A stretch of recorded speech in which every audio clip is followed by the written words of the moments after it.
Welcome to Holistic Health for Happy Kids, the podcast where we dive into the root causes of children's health challenges and explore natural solutions to help little ones thrive.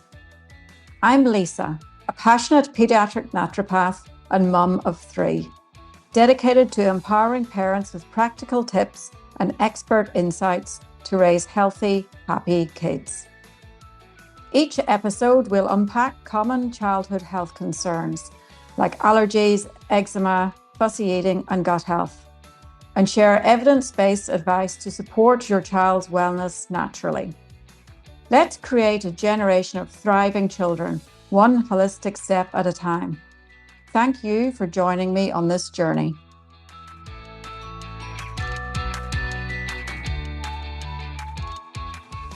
Welcome to today's episode of Holistic Health for Happy Kids. And today I'm joined by Emily. And Emily is a kinesiologist, and she graduated from the International College of Professional Kinesiologist Practice in 2022 and started working as a kinesiologist this year. And during the last few years, she's also done further studies in more kinesiology, breathwork, and neuro-linguistic programming. So she is fascinated by the way that our bodies are always communicating with us, and kinesiology was a bridge to be able to understand its language, establish a deeper understanding of what the root cause is behind patterns showing up in our lives, whether that be physically, mentally, emotionally, financially, relationships, careers, etc. So now she combines all the modalities she's studied to shape sessions that meet clients' needs and show them how incredible and wise their bodies are. Her business is called Head Hand and Heart, and she's based in Richmond, Melbourne, but also works via telehealth. So thank you for joining me today, Emily. It's lovely to have you here. Thank you so much for having me. Delighted to be here. So I've been to see you for myself, and I've also taken my kids to see you. I'd been to other kinesiologists in the past and just walked out feeling a bit ho-hum about the whole thing. But the minute I walked out after seeing you, I just felt like the weight of the world had been lifted off my shoulders, and all the things that I was worried about, and there were big issues, there weren't minor issues, but all those things just felt a lot more manageable. So obviously after that really positive experience, I'll often refer kids to you in Melbourne. Especially the little ones that have anxiety, ADHD, or issues around food, so traumatic history around food. But my problem is that when I'm referring them to you and they ask me what kinesiologist is, I'm a bit like, I don't know. So let's start. Just give me, explain it like I know nothing. Tell me what it is. What is kinesiology and what is it that you actually do? It's a fantastic question. And I think it's probably helpful to illustrate to you that even when I went to start my study at the course, the first workshop that I was in, I very sheepishly shuffled up next to the teacher and said, "You're going to teach us how to explain this to people, right?" So even having had so many incredible experiences myself, I still didn't know how to explain what was going on in that session. I just knew the benefits that I experienced. So there's many ways to explain it, and different kinesiologists actually different things. But it's a really beautiful, gentle healing modality that's looking at, it's one of these modalities that's truly holistic in that it's looking at every different aspect of you and who you are. So it's probably helpful to understand what it is and then how we do it. So kinesiology, by definition, is the study of energy. So in the States, their physiotherapists are called kinesiologists because they're looking at the biomechanics, right? The movement of the body. For me and for us in Australia, it's a little bit different. We're actually looking at the movement of energy through your body. And that's all different types of energy. So nutritional energy, emotional energy, physical energy, biochemical energy. We're looking at all of that. And what we're looking for is how well it's moving in the flow. It's a real East meets West in that it's taking Eastern philosophy and understanding of our chi, our life force energy, and how that moves through our body in different ways, and the way that emotions can affect it, our environment can affect it, our foods affect it, and then coupling that with our understanding of anatomy and physiology and the way that the body moves and responds to stress. And we're using that to get a picture of what's going on with the person. How we do it is we use something called muscle testing. And it's something that is very easy, is much easier to see and experience in person. But basically, what happens when the body is comfortable, calm, strong, when things are moving and functioning as they're supposed to, a muscle will be able to hold quite easily. So a kinesiologist will isolate a single muscle. In your session, it would have been your brachioradialis on your arm. And I'm tapping the arm. And when there's no issue, where everything's going great, or there's no response from the body, we're just at neutral, your hand will stay still in response to that touch. When I speak about something or point to something on a chart that is causing a stress in the body, you'll get that unlocking of the muscle. And so then we've got a mode, a way in of asking questions and getting responses from the body. And that's how we gather information and find out what's going on in the body, where it's being held, when it started, so the age, the time, the place, who was involved. And then finally, what does the body want to be able to shift that blockage and move forward? And each kinesiologist will have different things in their toolkit as a combination of there could be trigger points that are associated with those different pressure points that are associated with different energy channels. It can be visualization work, somatic work. There's essences and oils that can be thrown into the mix as well. There can be brain body exercises that we do to get different parts of the brain talking to each other again. Once you've got the base skills in kinesiology, you can really pull in tools from all different areas, and the body will just choose what's most appropriate for it. So it's quite a marvelous thing. Yeah. Yeah. And what do people, when people bring their children to see you, what are the sorts of things that they're usually coming to see you about? Yeah. Anxiety is a real big one consistently across the board, and that can present in all different ways.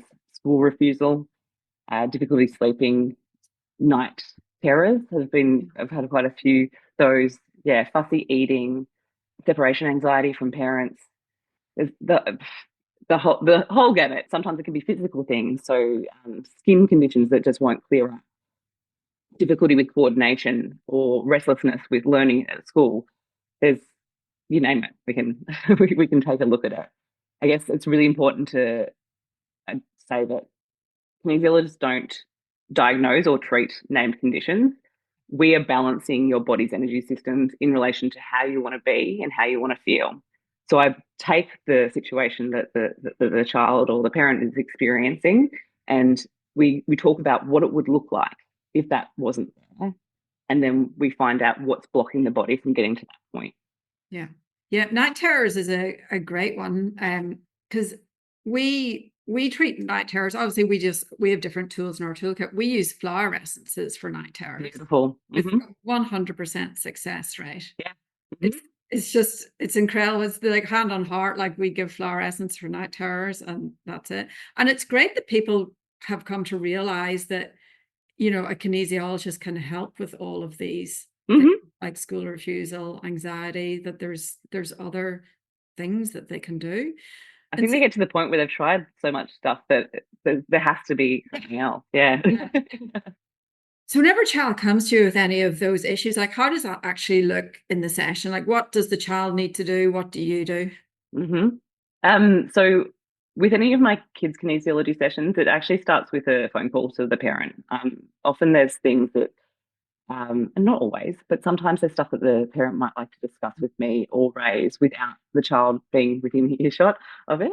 And it just helps me get a clearer picture of not just what's been happening for the child, but what was the birth like? What was those early years of parenting like for them?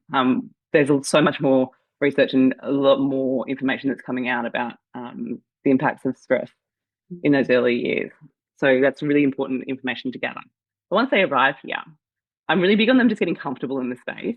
I have all this fun stuff that they can pick up and smelly things, and so I really just let them have a bit of a play, and I give them a really simplified explanation of like what it is that I do, and then I show them some really cool muscle tests. So I obviously use a single muscle to have that sort of conversation at a subconscious level with the body, but there's muscles all across the body that are associated with different meridian systems that represent different, different trigger points for different your lymphatic system, your nervous system, your endocrine system. And so we can just play with like pointing on little things or getting them to think about something stressful and then showing them how their body responds and just getting them curious about the way that their body is actually talking to them. So that's the first part. And then they're usually on the table. My sort of rough rule is that it's from like 6 and above, I will have them on the table. And if it's any younger than that, if they're comfortable, they're welcome to come in and be lying on the table. But if not, I can have the parent be on the table instead and use them almost like a surrogate to get the same information. And then we just do the little exercises with the child. So the way that the session is actually structured is from what let's just say the night terrors, for example. We create a present time statement, and you will have remembered this from your session of how you want to be and how you want to feel when you walk out at the end. So, good example if you're not sleeping. I now enjoy deep, restful, restorative sleep for 8 hours, 10 hours, whatever the ideal amount is each night. Or I move through my sleep cycles with ease, with calm. We can throw whatever words in. And then once they're up on the table, I can actually muscle test to see whether that goal is accurate, whether we need to add something or we need to delete something. There's a keyword that we need to find to throw into the mix. And then we just go from there. So I should get them to say the statement out loud. And then we muscle test to show that that causes a stress response in the body. So there's something blocking the body from being able to do that. And it's a matter of asking why. So what's the priority emotion that's affecting this issue? When did it start? Where in the body is it stored? Why? Like things happen to us all the time. Why did this particular thing stick and it's got stuck in the mechanics of the body? And then what does it need to move it? And I just work with, depending on how much the child is tolerating it. My kids do a maximum of 15 minutes on the table, by the way. So I'm used to wriggly kids that don't, they're not having a bar of it. But usually they're just fascinated and they love it. You give them crystals to hold, they're stoked. It's a relaxing thing to do. When you say you're asking where is the blockage, like you're not actually asking the 6-year-old to articulate. No, we're asking their body. Yeah. And so the way that I do that is I have charts of different emotions or charts of different parts of the body or systems that it could be related to. And those can be from our sort of Western conventional understanding of the body, or it can be more of the Eastern philosophies. And the body will just choose by indicating through that muscle which one's most relevant for us today to explore and to work with. And then we use that. And I'm showing the child the whole time how the body's giving us a different response and then showing it what it means. Sometimes that's not always appropriate. Sometimes you can tell that they just don't care and you want to get through it as fast as possible.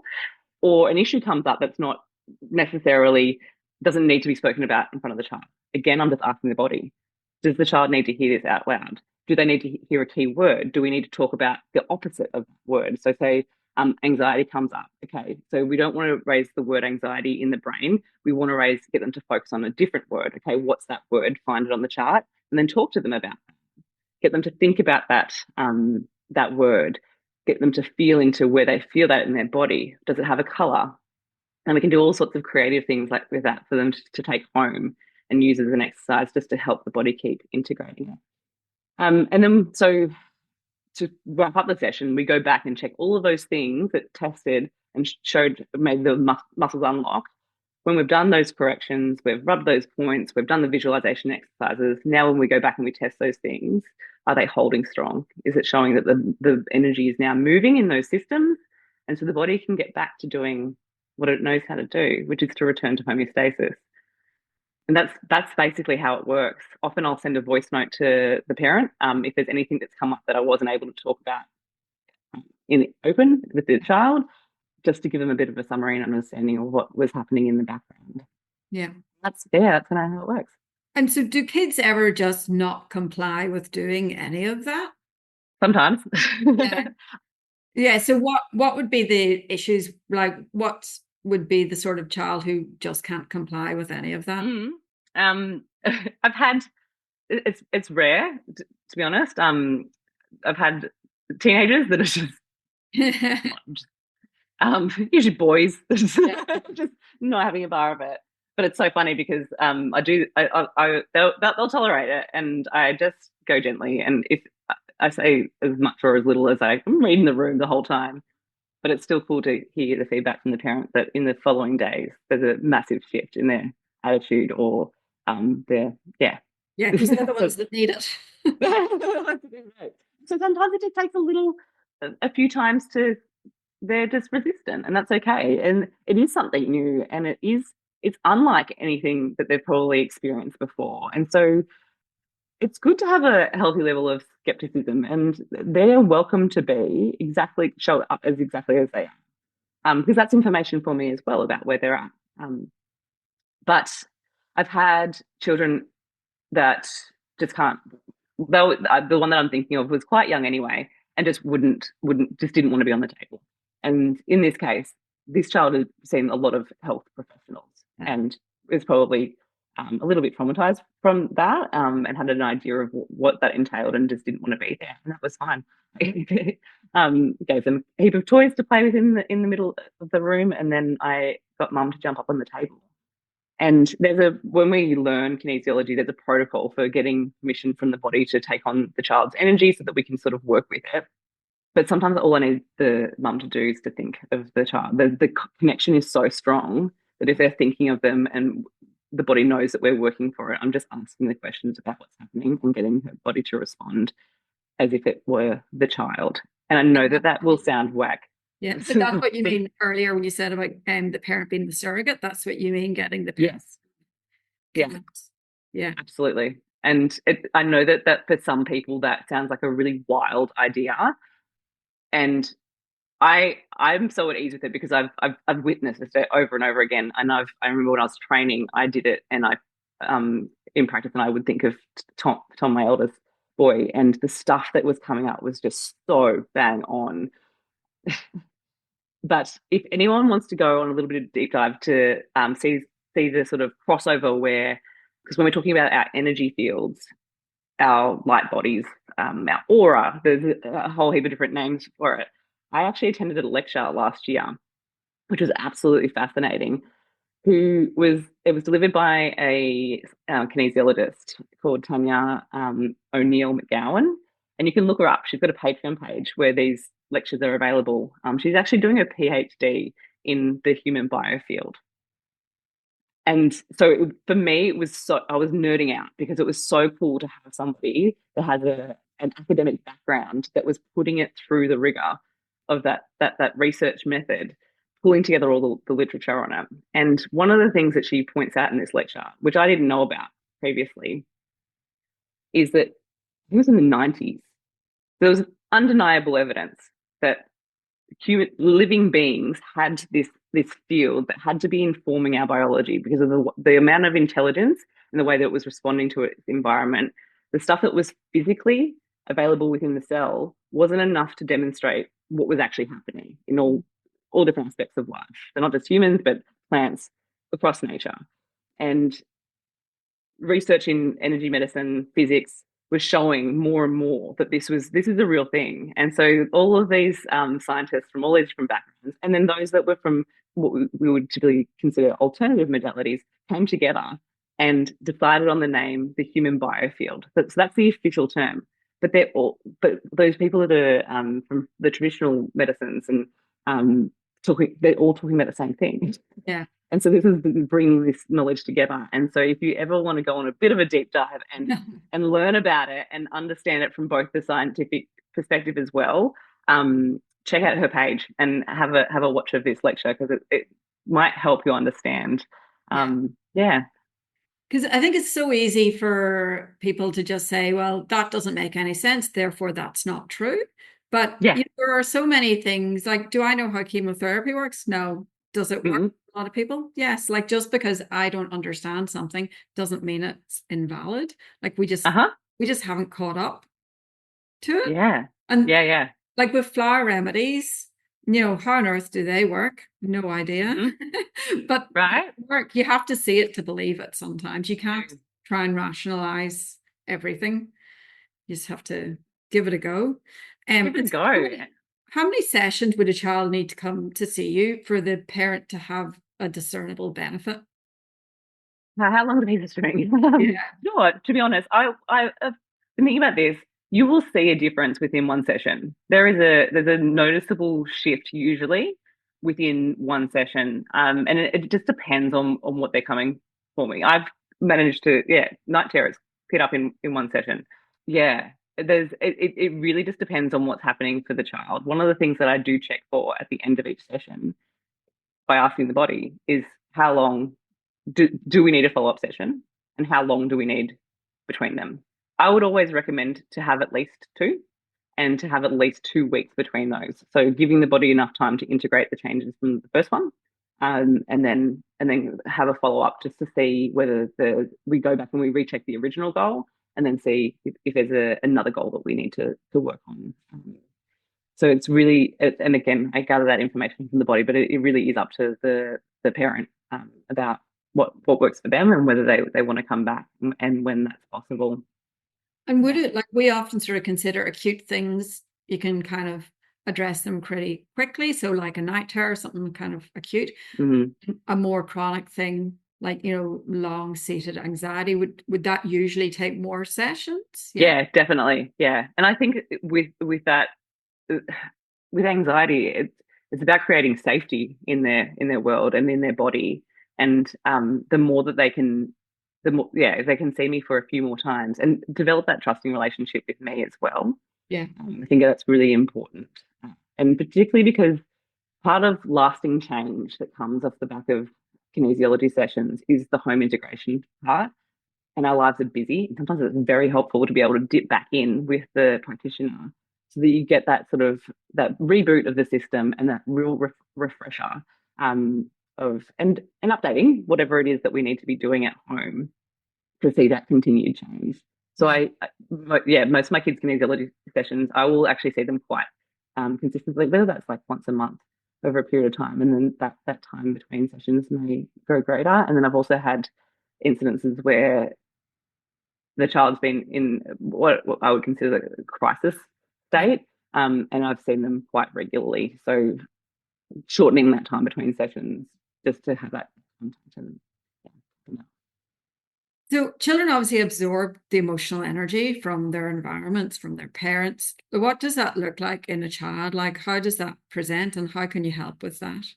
Yeah, it presents in any number of ways, and I think this is where I've and I found it helpful in my childhood too, because you can have an emotional issue, but it's kind of come out as a physical thing. And often, or traditionally, if you have a rash that shows up on your face, you treat it as a physical condition, when really at the root cause of it is something deeper. It can show up as behavioral, lashing out, or trying to control, anxiety, that separation. It can show up in sleep disturbances. It can show up in any number of ways. And sometimes it can be completely silent and not show up at all. So until adulthood. Mm. So I have a really beautiful example of this, of a this particular client came to see me as a teenager, and they had experienced, quite severe dermatitis there since childhood. And this was quite early on in my experience as a kinesiologist. So I remember her coming in and me being like, "Oh, how are we going to do this?" And I thought of the skin as a boundary, right, to the outside world. And so my goal was, I now have clear, healthy, balanced boundaries. And what came up was stuff that she had absorbed at a really young age, like before she has any conscious memory of it, 1 year old. And it was actually her mum going into a stressful situation, re-entering a stressful situation. Her body responded by trying to create more layers. Yeah. Yeah. Yeah. And so we went through the process, we cleared that connection to that time, because the body's trying to create a response that it believes is helpful at that time. It just it just it stops serving us at a point. And so we clear that imbalance. And I asked the body, how long until this clears up, or full integration of the balance? It said 4 weeks. And I said, pop a reminder in your phone and just check in with me in 4 weeks' time. And she got back and she said, I've changed nothing in my diet, Yeah. stopped all creams, all treatments, skin completely clear. So it's like So her defense mechanism against the outside world. exactly, exactly. So it can show up in any number of ways. And so this is why I always say to people, just when something's happening with your body, don't get judgmental or cranky with it or claim that it's broken. Get really curious about what can be going on there. And the answers to it are actually within us. And kinesiology is one tool that you can use to tap in and find those answers. But yeah, often when we sit and we think about it and we reflect on it and we start thinking in these ways of like there being metaphysical components to physical symptoms, you can often draw lines between times in our lives and then Yeah. things flaring up. Yeah. Yeah. And things that you don't even realize Yeah, have absolutely. happened or impacted you. Oh yeah, absolutely. Some of them are very random, and people look shocked and surprised that that's even a thing when I raise it. Or it takes a little while for their memory recall to kick in, and they're, oh yeah, that did happen. And Yeah. then often they'll get this wave of emotion that will come over them that they're like that surprises them as well because that stored energy is like, oh, now we finally have a witness to this, and Yeah. so it can come up and flow out. So I think it's really important with kids too, and I always say this to parents before the session. There's no judgment. Like life happens, and sometimes we're stressed, or we say the wrong thing, or we don't, or we miss something. And our job as parents isn't to avoid them experiencing any hurt whatsoever. It's to be able to hold them through it. And the fact that they're in the room with me and we're doing this work is just testament to that love. And that's all it needs is that old pain. And sometimes it's not even theirs. That old pain that you might have been carrying that the kids picked up, it's all love. They're just wanting to carry a little bit of that burden for you. And then Yeah. we're just gonna clear it out. But then no one's at fault and it's not something to feel guilty about. Oh, they're carrying my stuff. It's actually a really beautiful thing. And it's actually really easily cleared once we can turn our attention to it. Yeah, it's fascinating. And so you mentioned earlier like you know you can use sort of Eastern philosophy ideas and Western. So what are the different modalities that you do use in your practice to tap into the information that is in the Mm-hmm. channels? Yeah, I've explained kinesiology. Um, Breathwork is another one. But I might start with NLP. So neuro-linguistic programming is a really interesting area of work that was developed by a man named Richard Bandler. And it's looking at the way that our brain, our subconscious, stores information. And we store it through different representational systems. So visual, auditory, kinesthetic. And by understanding the way that we're storing information, we can alter and move the way that we store information. So I'm going to give you a bit of a random example. Let's say we have a child, and I've actually done this in session, that has school refusal, doesn't want to go. What I might do is get them to close their eyes, and it's all kind of going into their internal world. Close your eyes, you're automatically in the subconscious mind, and often when we're using our imagination, what we're actually doing is we're pulling information from that part of our brain. So I get them to visualize the school gate, whatever it is that represents school to them. And it'll instantly, and if I do this with adults as well, you feel the emotions that come up when you bring up the image that has this stress associated with it. And then I'm asking them questions about, is the picture moving? Is it still? Is it in a frame or is it all around you? Getting visual cues from it. And then ask them questions about any auditory stuff that they can hear. And I'll ask them about the kinesthetic stuff. So things that they can feel. Can you feel anything in your body? Is it warm? Is it heavy? Is it moving? Is it smooth? Is it sharp? And so we take all of that information from this image. And then what I can do is get them to go in and think about something that they really enjoy going to do. So maybe it's playing sport or playing with their friends, with their mum, cooking, whatever, and gather that same information. And what we do then is that I get them to go back in and we shift the association. So I'm overlaying all of the information that the brain had stored from school, and then shifting it. That so it's almost like without having to actually deal directly with the memory, we're Yeah. changing the way that the brain has stored information so that it actually fires off a different neural pathway when they see the school gate Mm. heading in. So that's one example, and that's just one technique within NLP, but you're really just getting all the information from the body up Yeah. rather than what they're consciously thinking of, and it's all stored in there. All you got to do is close your eyes and start asking questions and start drawing your attention to it, and it's all there. I think we just live very busy lives. We really have that time to sort of go in and turn inward and see how much is actually sitting underneath the surface.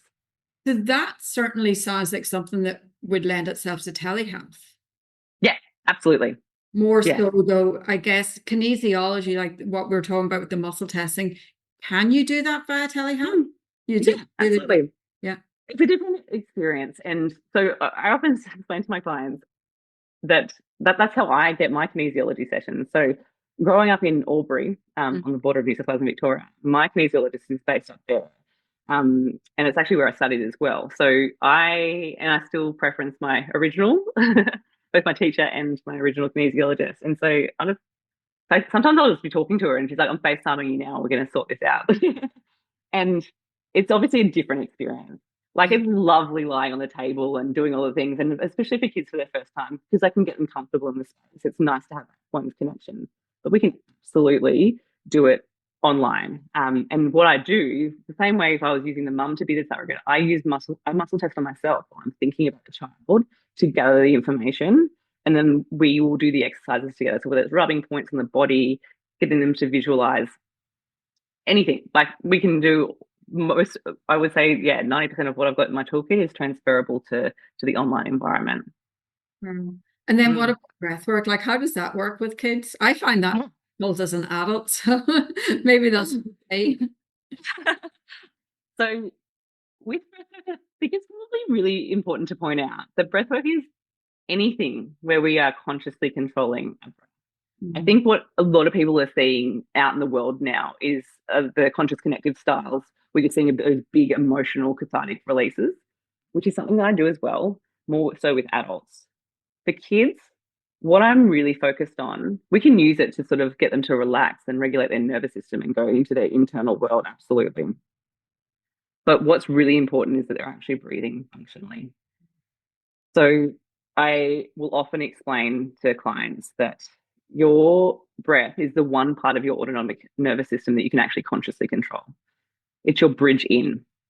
So if we've got a child that's dysregulated, that can't concentrate at school, that is experiencing extreme, like, escalation in their moods, this is would be my first protocol, because when the way that you breathe, well, your breath is a reflection of your emotional state, and your emotional state is a reflection of your breath. It sort of works both ways.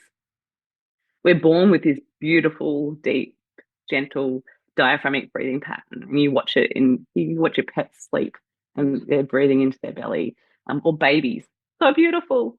And then life happens to us.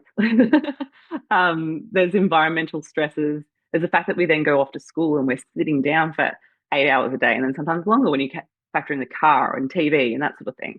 And so our body adapts by starting to breathe into our upper chest. The problem with that is when you're breathing like that, that's the same way that you would breathe if you were having a panic attack. And so you're reinforcing this message of stress 22 to 24,000 times a day. So I say to clients, it's like I'm whispering in your ear, I'm not safe, I'm not safe, I'm not safe, I'm not safe, 22,000 times a day.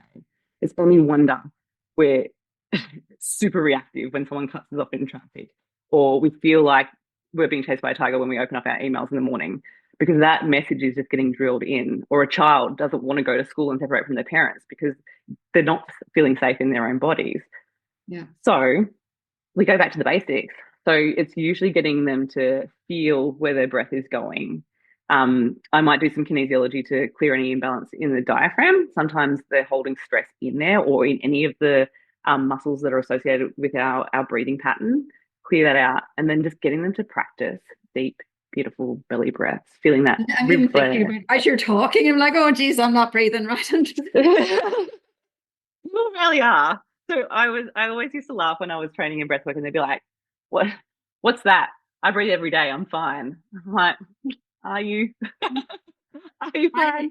I always get children who get really stressed out about meal times and then they restrict the range of foods that they eat, I always get them, I send them bubble wands and just get them to Beautiful.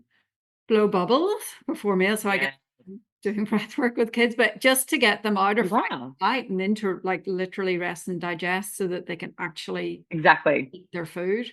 They can actually eat it. Yeah, So what absolutely. else? What else would you do in terms of breath work, like before meals? Like blowing bubbles is kind of an easy one for a non-expert to do, but is there anything else that you would do Yeah, meals for breathing? for breathing. Yes. I like, do you know what I really like kids doing is getting them actually outside to do it if it's possible. A little harder here in the city. But being in Wollongong, we just go out into the backyard and actually sit your bum down on the ground Yeah. and thinking about breathing down into your body and sending the air down to where your bum's sitting on the grass and then breathing that energy back up from the ground. And kids love that. They love that. And it's just an instant just shift in their energy heading into whether it's school, mealtime, Mm. anything.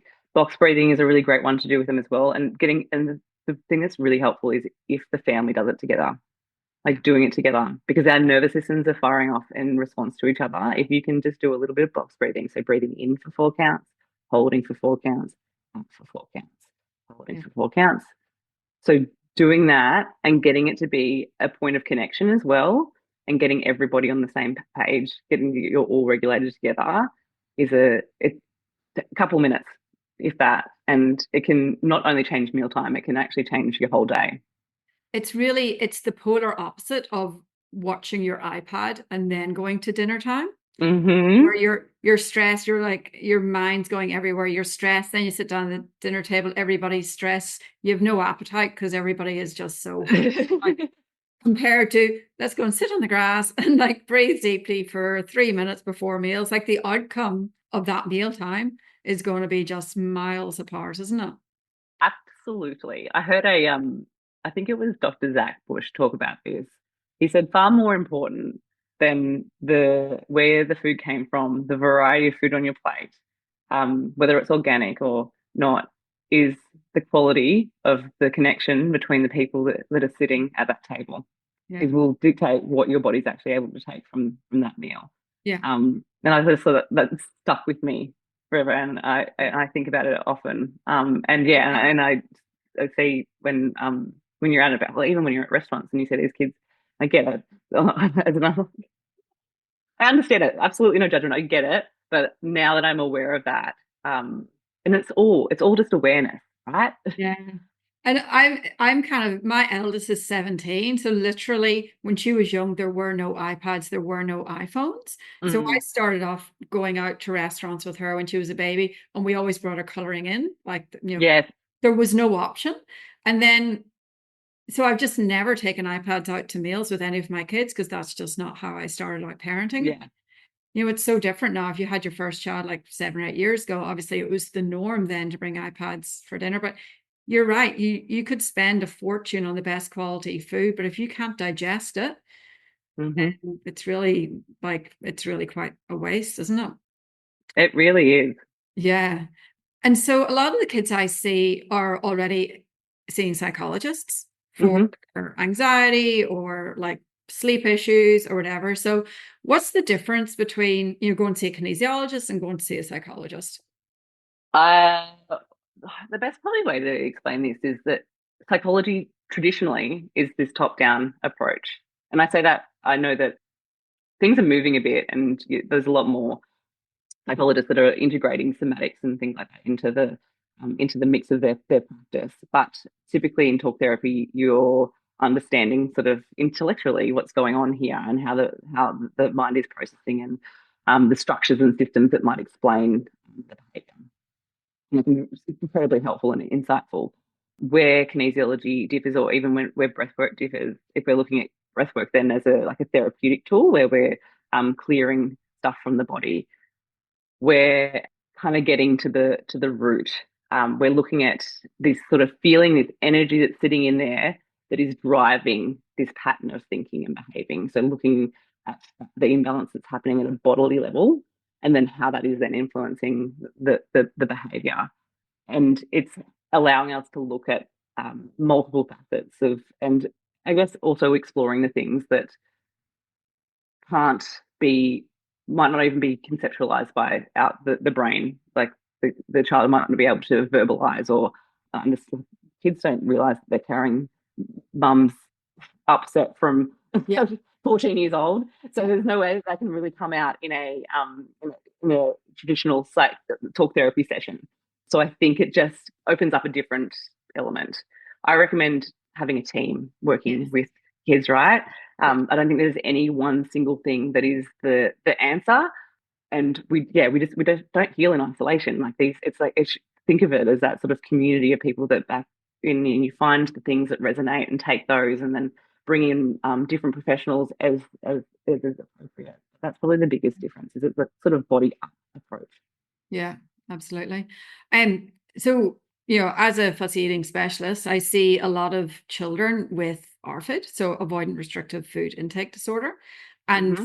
it's got, it's definitely increasing in numbers of children being diagnosed with this. Have you ever seen a child with ARFID in clinic? Yeah, probably diagnosed and undiagnosed as well. Yeah. Yeah. Yeah. Um, and the way that I approach it is different every single time. I think the beauty of the practice is that it just depends on the individual that's in front of me. But what we can look at is the stress. So well, usually the stem is anxiety, and so it's a lack of control or a lack of safety.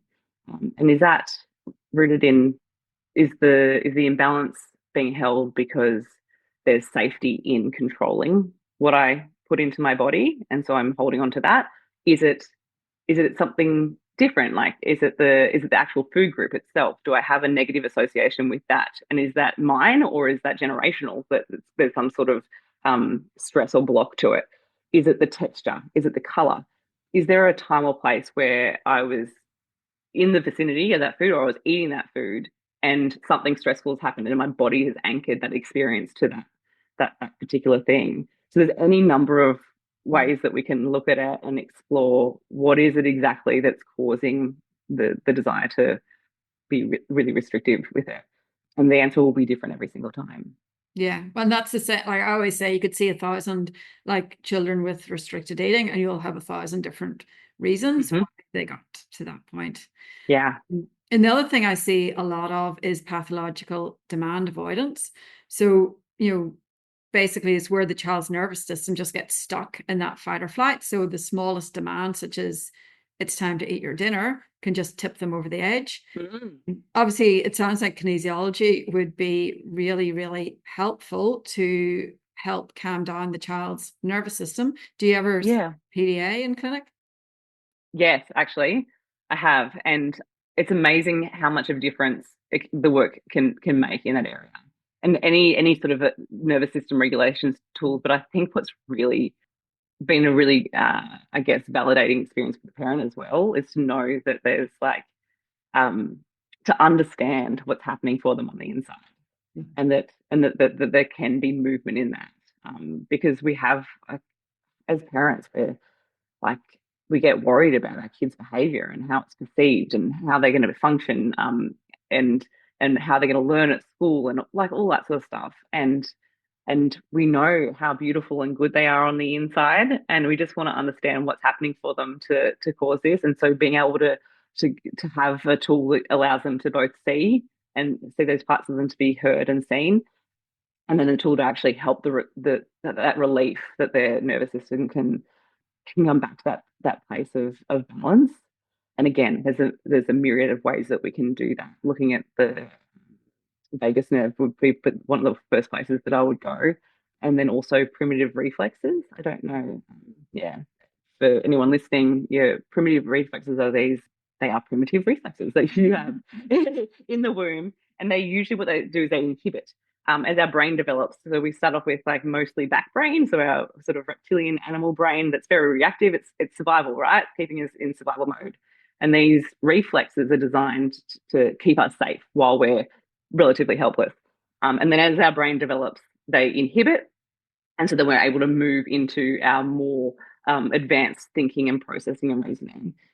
If we experience any acute or prolonged stress, or if our mum or our caregivers do during those really early months and year of childhood, or even in the womb, those can stay online and they can be present in adults as well. And they look like poor coordination, balance, poor emotional regulation.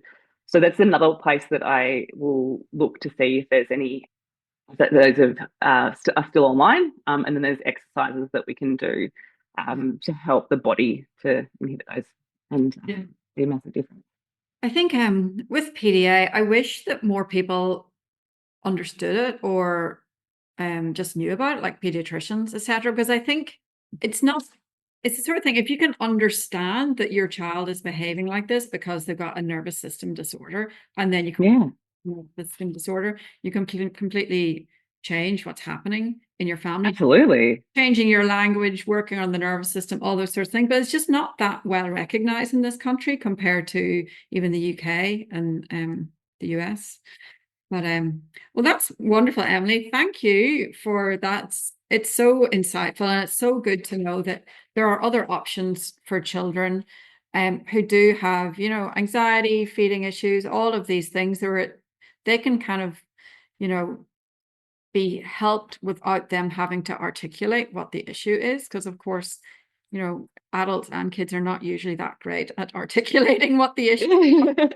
Absolutely. So, and build a bit of a fascination with where there's resistance, or where there's a block, or where there's this injury or this thing that just keeps popping up. Yeah. Not defaulting to, oh, I'm broken, I'm sick. Yeah. It's like there's something happening for me on the inside. How can we explore this? And absolutely, I think it was one of the powerful takeaways that come from doing this work. Yeah. So just a reminder, Emily, she's on Instagram, Head Hand Heart. So definitely recommend you follow her there for lots of useful tips and information, or to make an appointment. So thank you, Emily, and yeah, have a great rest of your day. Thank you so much, Lisa.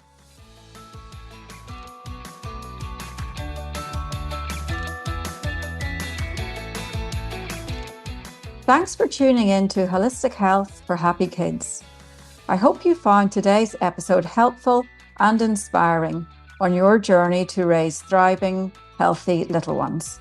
Remember, small, consistent changes can lead to big transformations. If you enjoyed this episode, please subscribe, leave a review, and share it with other parents who might benefit. You can also follow me on Instagram and Facebook at The Pediatric Naturopath for more tips, tools, and inspiration. If you've got a question or a topic you'd love to hear about, please send me a message. I'd love to hear from you. Until next time, take care and keep supporting your kids in the most natural, nurturing ways possible.